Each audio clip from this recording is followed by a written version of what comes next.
Assalomu alaykum, hurmatli ijtimoiy tarmoq kuzatuvchilari. Mana bugungi bitgan ishlarimizdan 4 tali qo'y qo'ralarimiz. Bu yoqda 2 tali. 4 tali qo'y qo'ralarimiz razmerlari 1.40 ga 3 metrlik holatda bo'lgan. Oxirdan oxirigacha, xudo xolasa 1.80 ga 3 metr bo'lgan. Oxirlarimizning razmeri 60 ga 40 bo'lgan. Chuqur holatda har bittasi. Ko'rishingiz mumkin, o'ta go'zal holatda tayyor bo'lgan.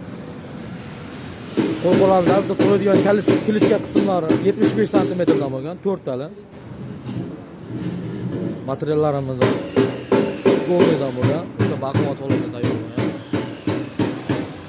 2 tali qo'ramiz 1.5 ga 1.40 bo'lgan. Kilitkalar 75 sm dan bo'lgan. Oxirdan oxirigacha 1.80 ga 1.5 bo'lgan. Tayyor holatda, xudo xolasa. Bu yoqda yana bitta 2 tali qo'ramiz.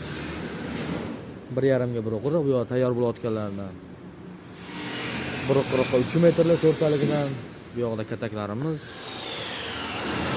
2 tali. To'g'ri kataklarimiz tayyor. Kimga xizmatlar kerak bo'lsa bemalol murojaat qilasizlar. Barchaga rahmat.